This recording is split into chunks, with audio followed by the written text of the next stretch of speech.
Magandang umaga po sa ating lahat. Andito naman po si Professor Tonton Contreras sa isa na namang edisyon ng Usapang Politika dito sa Facebook. Live para sa mga friends ko sa Facebook at doon sa mga hindi ko naman friends at followers lang ay pasensya na po, kayo po ay replay. Kasama na rin po dito yung mga umaabang sa akin, mga abangers natin sa YouTube. Araw po ngayon ng Lunes at medyo napaaga po tayo ng gising at marami po tayong gagawin sa ngayon. So, dinesisyonan ko na naunahin na itong usapang politika natin para tapos na to. Kasi actually ito yung panahon na may isas ilan sa mga araw na nagtatalo isip ko ano ba pag-uusapan namin yung sa impeachment, yung pagkakabasura o pagkakadismiss, di pala dismiss pagkadeklarang unconstitutional ng Supreme Court yung impeachment complaint laban kay Sara Duterte or yung boxing. Saka yung boxing siguro yun na yung ano sa Wednesday na lang yun pag-usapan natin. O ipagpaliban na lang natin. Total, ano naman yun between impeachment at yung boxing, tingin ko mas marami dapat ipaliwanag. Kasi doon sa boxing, manunuya lang tayo doon, mangangantyaw lang tayo hindi ba?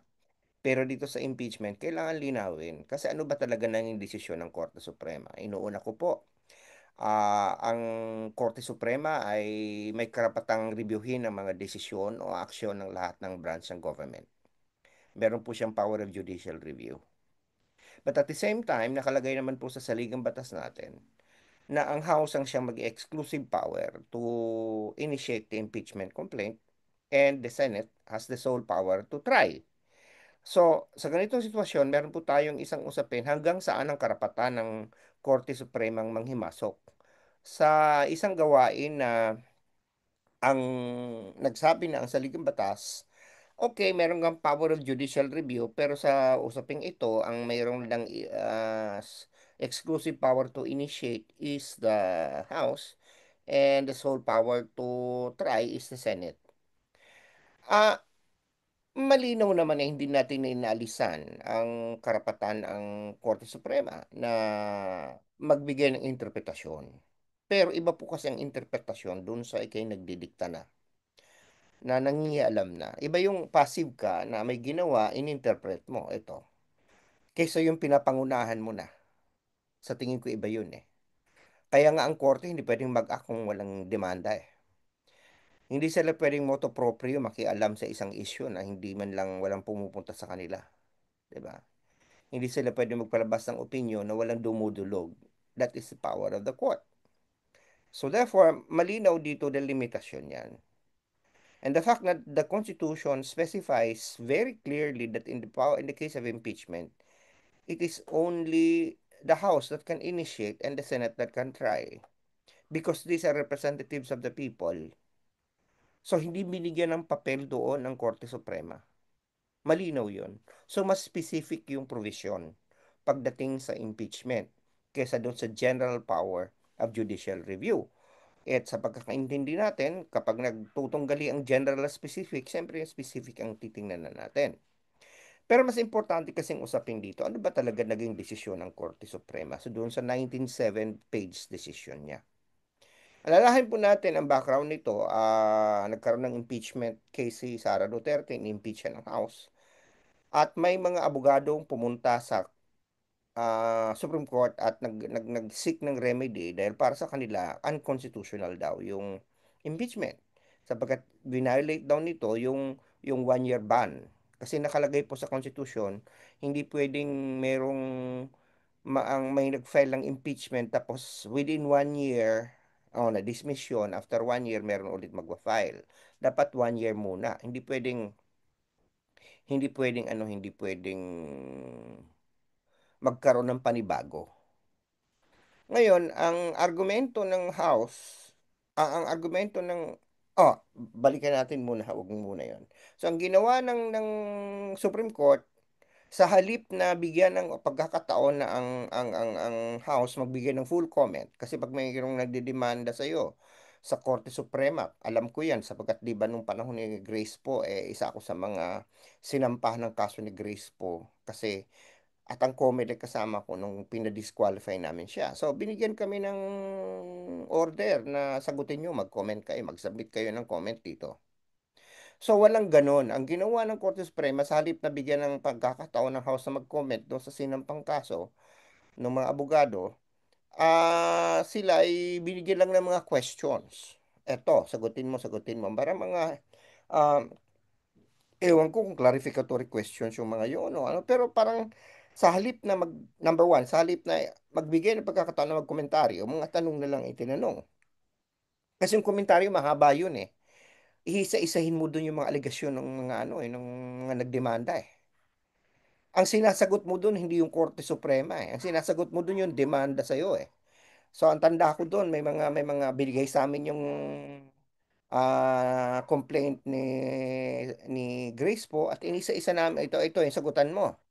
So dapat ganoon, hindi ganoon ang nangyari sa halip na binigyan ng pagkakataon ng House na sagutin yung mga akusasyon sa kanila or complaint sa kanila nung nagdemanda. Ang korte na ang nagsabi ito ang mga sagutin yung mga tanong. Samantalang ang nangyari nun sa amin noon, binigyan kami ng pagkakataon mag-comment tapos pinatawag kami sa isang oral argument. At doon sa oral argument, doon tinatanong in public, open to the public, ang kami ng mga members ng court. Walang ganun sa ngayon. So yun yung isang babalikan natin mamaya bakit hindi nila ginawa yan sa isang napakahalagang issue. So anyway, ang naging argumento ng Korte Suprema, binase lang nila yan doon sa mga sagot. Kasi itong house, ang ginawa nila, sinagot nila. Kaya lang meron sila yatang tatlong tanong na hindi sinagot. Dahil para sa kanila, ito intrusion sa power nila bilang co-equal branch ng government. At ang sinabi ng house ay binigyan kami ng exclusive power to initiate complaint eh. So ito ay hindi dapat pinapasukan na ng house ng korte. So yun ang sinagot ng house. So may tatlong kaso. Kasi mali yung nagsasabi ng mga meron rin pagtalo sa akin dito eh na hindi daw sinagot ng house. Halos lahat ng tanong maliban lang sa tatlo. At medyo may pagka confidential kasi hindi naman sinabi ano ba yung tatlong tanong na yun na hindi nila sinagot. So hindi yun natin alam. Samantalang dapat public eh, 'di ba? Yung oral arguments, public yan eh. Nalalaman natin anong sagot nila, anong tanong ng miyembro ng korte, anong sagot. Ngayon, hindi natin alam ano yung hindi ni sinagot. Ano yun lang sinabi ng House na hindi na namin sasagutin yan kasi yan na intrusion na sa aming prerogatives. Anyway, based sa dokumento, based sa demanda, at based sa sagot ng House at ng Senate sa pinadalang mga tanong na walang interpellation, walang follow-up. Ito yung malungkot eh. Nagdesisyon ang korte. Napakahaba ng kanilang desisyon. Basa ko, pero dalawa lang naman ang kailangan nating tingnan dito sa desisyong ito. Una, yun nga yung punto na ayon ah, sa Supreme Court, nilabag ng House of Representatives ang saligang batas sapagkat sumobra sa isa ang naging complaint, nag-initiate sila ng dalawang ah, nagsobrahan. Ibig sabihin lumagpas sa isa yung na-initiate na within 1 year. At pag-usapan natin yan. Yan ang number one. Number two, na-violate daw yung due process rights ni Sara Duterte dahil hindi siya pinagbigyan ng pagkakataon na sagutin yung impeachment complaint at hindi bigyan ng pagkakataon ng ang mga congressman para basahin ang mga yung malinaw, tingnan ang impeachment. Okay, yung mga complaint. So unahin natin muna yung mas pangalawa kasi ito yung straightforward eh para sa akin. Kasi alam nyo po, kung babalikan natin na sa ligang batas, meron pong tatlong paraan para ah, mag-initiate ng complaint laban sa isang impeachable official. Una, merong isang mamamayan, ordinaryong mamamayan, na magsasampa. Pero para ito ay ma-recognize, kailangan merong isang miyembro ng Kongreso na ito ay i-endorse. Pwede namang at least isa na miyembro ang mag-endorse. Ang mismong mag-complain, so hindi na kailangan ng endorsement kasi siya na yun eh. Pwedeng more than one, two, three. Sa first and second type ng impeachment complaint, galing sa isang mamamayan at saka na-endorse ng isang miyembro ng House at sa isang miyembro ng House lang ang nag-complain, kailangan itong i-refer sa Justice Committee. At kailangan yung Justice Committee magkaroon ng hearing at pagbotohan ito at para ito ay maipasa, kailangan majority ng member ng House ang mag-approve. At ito ay idudulog sa plenaryo at kailangan at least one-third ng plenaryo ang mag-approve nito para maging impeachment complaint ito. May prosesong pinabadaanan. May referral, may hearing, may plenary vote. Yun. Yung ikatlong paraan, ito yung kung saan, okay? Kung saan, ito yung nangyari. Ito yung sinunod ng House. Na more than one-third, kung ang impeachment complaint ay galing mismo sa at least one-third ng lahat ng miyembro, ayon sa saligang batas, antimano, yun na ang magiging article of impeachment. At forthwith, itatransmit na ito sa Senado para magkaroon na ng trial. Napakalinaw po ng statement na yan ng saligang batas. Ibig sabihin yan, kung nag-iisip tayo, di ba? Hindi ako abogado, hindi ako justice. Political science ako, although may PhD ako. Inaalam ko.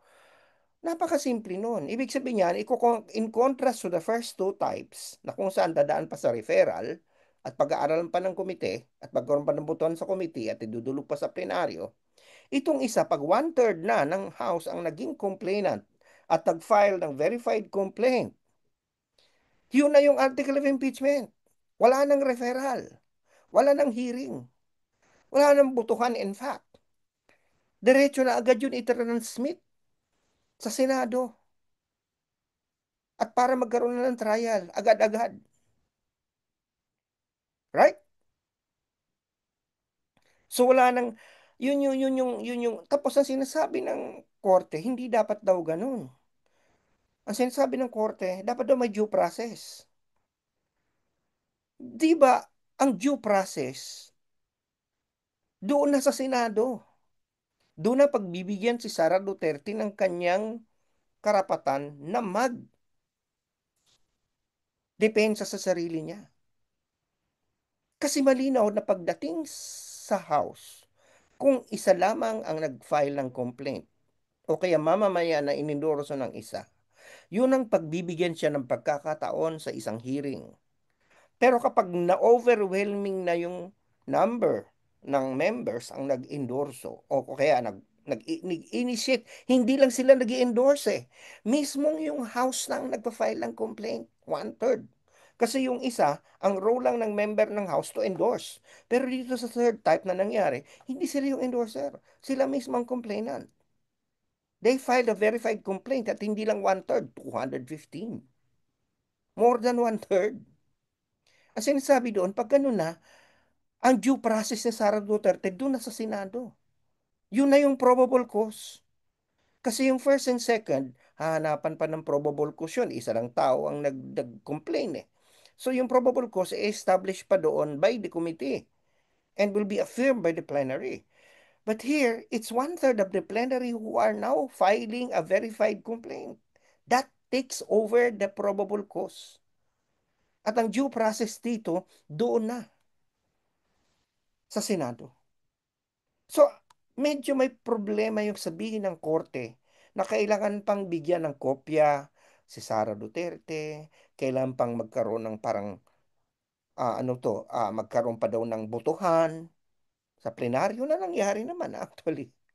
So, anong implikasyon nito? Ang implikasyon nito, may dinadagdag ang ang ang korte na hindi dapat nila ginagawa. They are now as if framing the Constitution. They're as if legislating. And they're intruding into the manner. They're changing the Constitution. They could not change the Constitution. They can just interpret it.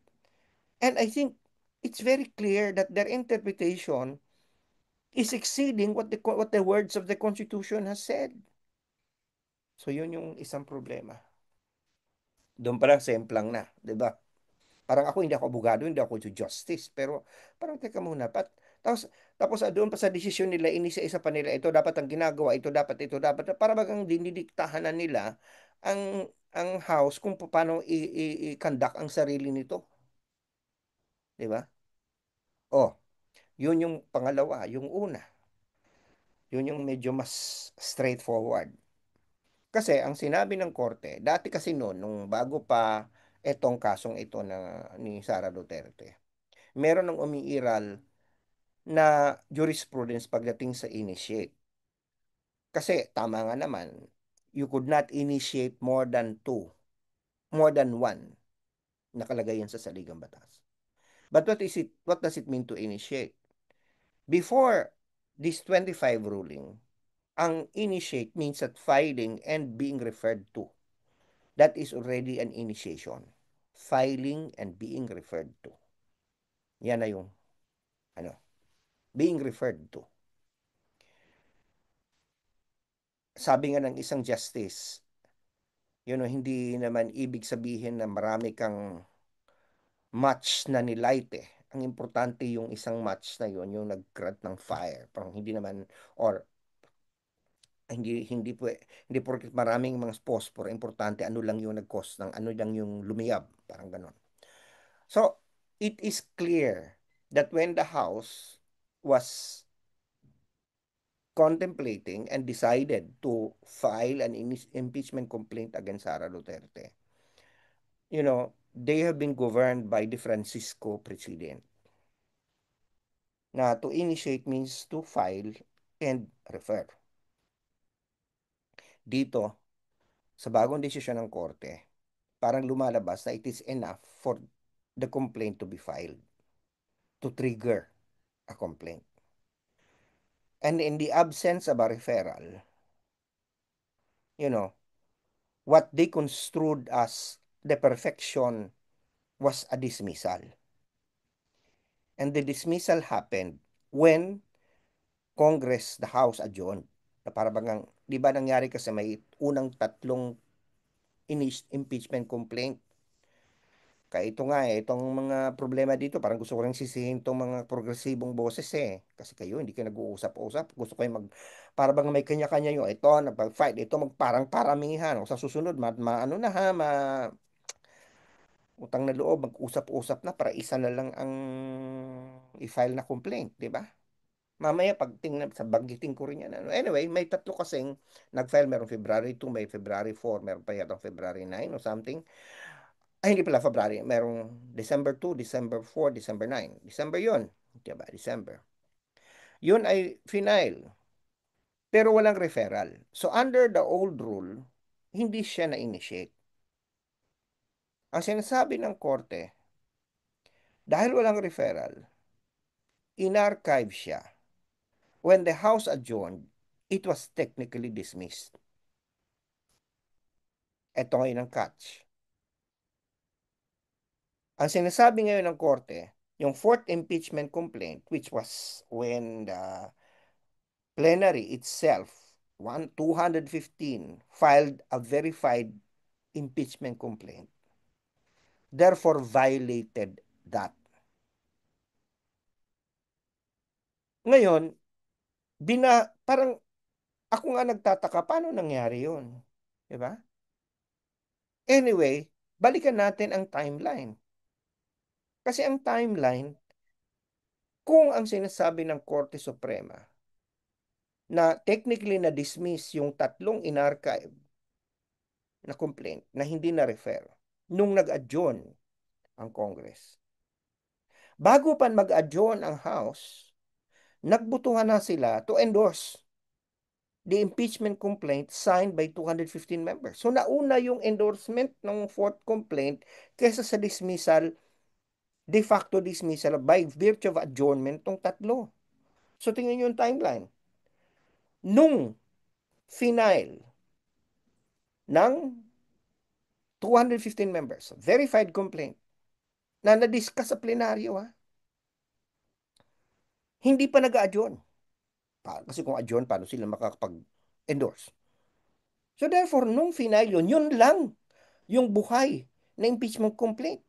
Kasi meron kang tatlo pero wala namang referral. At nung ni-refer at nung nag-adjourn yung House, yung tatlong yun technically were dismissed. And now they're saying na parang, teka muna, parang nagkaroon ng violation. Paano magkakaroon ng violation? Anong inapprove ng House, yung fourth complaint, wala pang adjournment, technically, hindi pa nadi-dismiss. So yung sinasabi nilang initiation from filing to dismissal is not yet perfect. Nagets nyo? Di ba? Ang masama nito, lumalabas ngayon na nasa record dyan ng House. Pero parang hindi binanggit ng Supreme Court. At mali pa yata ang pagkakaintindi nila na parang walang naging desisyon ang plenaryo to endorse when in fact it's very clear in the minutes of the House that there was a vote to endorse without objection. And then after the vote to endorse the fourth complaint, then there was a vote to archive the three, and then a vote to adjourn. So anong violation ng one-year rule? Kasi kung ang sinasabi ng House, kung Francisco ang susundin mo, wala pang nag-exist na tatlong complaint. Di ba? Pero kung itong 25th ruling na ito ang sasabihin mo, 2025 ruling, from initiation to dismissal, yun ang what means from filing to dismissal, that's what initiated, hindi pa naman nadi-dismiss kasi wala pang adjournment. Hindi pa ina-archive kasi nauna yung pagboboto na endorse muna. Right? So medyo may tama yata dito ang Korte Suprema. Hindi ba? At ito yung sinasabi ko na parang, teka muna, hindi sana ito nangyari kung binigyan ng pagkakataon na mag-comment ang House at nagkaroon ng oral arguments. Bakit kasi nagmadali? Yan nga sinasabi dati ni Justice Panganiban eh. Sana kung ganun pala, nag-issue muna ng restraining order o kaya status quo ante na bagang huwag na muna kayong tumuloy habang kami hindi pa nagde-decide, maganda ka ng oral arguments. Di ba? Parang etong Supreme Court, nagsasabi sila na hindi ginalang ng House ang due process. Sila naman yata itong parang hindi sumunod sa proseso. Di ba? Yun yung point doon. Sabi nga ni ni dating Justice Carpio, bakit kasi hindi nag-oral arguments? Di ba? Kung nag-oral arguments nga sila kung hindi ko alam kung si Justice Carpio isang sa dati Supreme Court Justice na nag-oral arguments nga sila sa mga ibang hindi masyadong importanteng kaso, ito hindi ginawa. Di ba? Tapos, ito pang matindi nito. Itong si Justice Ascuna, parang sinasabi niya, dapat sana hindi in-apply itong rule na to sa ngayon kasi nangyari na yung tinatawag na principle of operative fact. Parang hindi naman fair na ang assumption, ang in good faith, sinasabi ng ang House ay nag-act in good faith following the Francisco President na kailangang i-refer. May i-refer tapos bigla mong apply ng ganitong klase ng rule. But even then, even if apply the new rule na kailangan na sinasabi nila from filing to dismissal, ay bago pa na-dismiss yung tatlong complaint, in-endorse na yung fourth complaint. So when the fourth complaint was endorsed by the House, there was a vote. There was still no dismissed three complaints, which could have rendered the fourth complaint violative of the Constitution.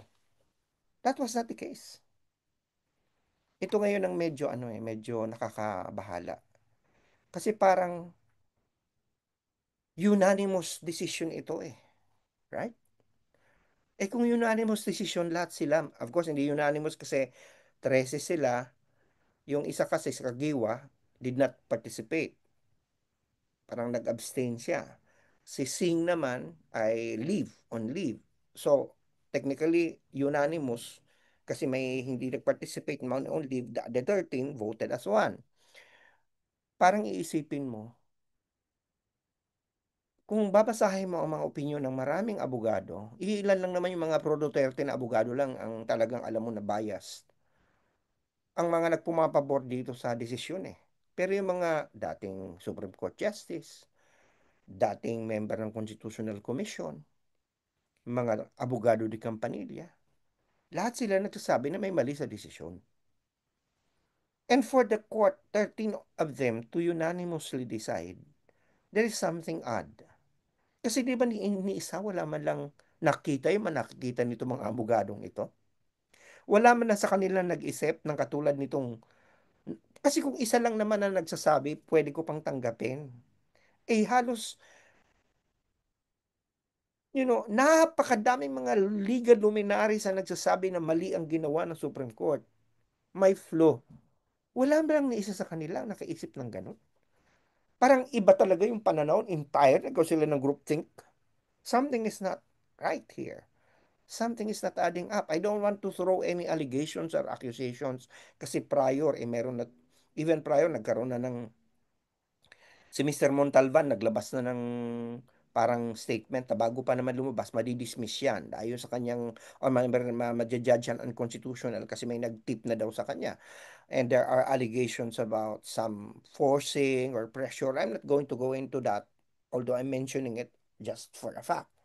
But that's something that I'm not ready to, nagtataka lang ako bakit unanimous sila on an issue that is divisive and something that, you know, that many lawyers of good standing are now saying is wrong. Wala man sa kanila nakaisip ng ganun. Okay lang naman na mag-i-declare ng constitutional, pero at least may dalawa o tatlo, may apat naman lang na nag-isip na teka muna, para yata may mali. Wala man ng dissenting opinion. Di ba? At saka yun nga, bakit hindi kasi nag-oral arguments? So, ang nakakapangamba nito, akala kasi ng mga Duterte supporters, win na sila. Hindi po win kasi ang sinabi naman ng Korte Suprema, to be fair, hindi namin pinapakalaman ng merits ng case. Hindi namin sinasabi na walang kasalanan si Sara Duterte. Ang sinasabi lang namin, if refile nyo na lang yan si February 6 next year. Kaya ang dapat gawin ngayon ng mga kung hindi ito mabaligtad, kasi pwede namang mag-file ng MR, motion for reconsideration naman ng House. Sa babanggitin yung mga binanggit ko siguro. Okay? Dapat itong iba't iba, bayan man yan o bayan mo naman yan, umayos kayo, di ba? Dapat magkaisa na lang. Total, may complaint na ang House, yun na lang. Kaya pagyamanin pa yun. Di ba? At abangan na talaga, the very first day, pumila na doon. Yung February 6, next year, pumila na doon. Ako'y natatawa naman doon sa ibang mga pundit eh. Parang sa halip na sasabihin nila, wala, hindi na mag-refile yung mga yan. Di ba? Kung hindi mag-refile, a citizen should refile. Di ba? Hmm. Huwag iasa sa mga members ng House. Pero sa tingin ko, mas maganda dito dahil meron na, di ba, 215 sa kanila, marami na sana na re-elect. Ay di pa pirmahin uli sila. Ibigay sa kanila at talagang antimano, daan doon. Sila yung mag-file ng verified complaint. Abangan na talaga pagbukas sa office doon na matulog sa Secretary General ng February 5. Doon na. Matulog na doon at mag-file by February 6. Para wala na makauna. Diba? At saka yun nga, mag-isa na. Hindi na yung para porkit magkaiba sa ideolohiya. Yun din naman ang naisip ko. Parang ganyan kasi tayo, unahan eh. At saka hindi ko kakampihan maya, mag-file din akong sarili ko. Ito ngayon, na rin natutunan natin, kailangan nating magkaisa. Okay? Meanwhile, sabi naman ni Senator Lacson, marami pa naman pagkakataon na pwedeng si Sara Duterte ay pwedeng panagutin, pwedeng magkaroon uli ng mga pagpagdinig sa confidential funds niya at mismo siya daw magpapatawag ng hearing, sabi ni Senator Lacson. Okay? At andyan pa naman ang ombudsman. Pwede pa naman ang sampa ng kaso si Sara Duterte. So, hindi panalo ito kay Sara Duterte. Ang nalulungkot lang ako, parang pati Supreme Court na damay. Kasi parang mawawalan sila ng kredibilidad. O nawawalan ng kredibilidad. Imagine, alalahanin natin, very strong ang sentiment para sa impeachment. Ayon sa huling survey ng Okta Research, 97% ng mga Pilipino alam ang tungkol sa impeachment kay Sara Duterte. Napakataas, halos lahat alam. And out of this 80% ay pabor na mag-undergo siya ng impeachment. That is something that is bad timing for for the Supreme Court.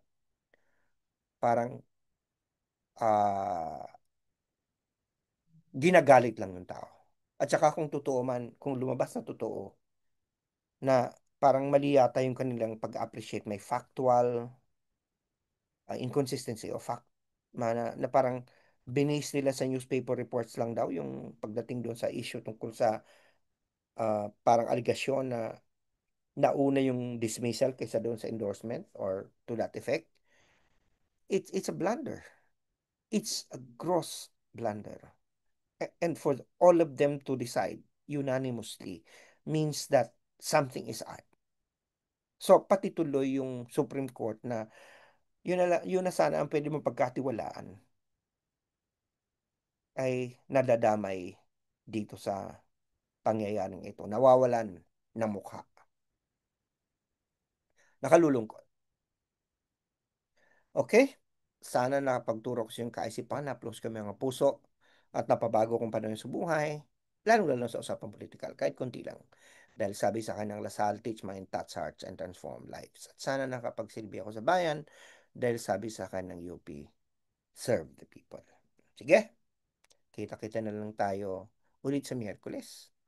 Siguro pag-usapan natin doon yung boxing. Ang boxing na natuloy pero wala yata yung isa. Okay? Sige. Laging hindi wala na pong bagyo sa ibang maraming lugar sa Pilipinas pero andun pa rin yung mga nasalanta. Dasal natin na sila makarecover at ingat-ingat po tayo lagi.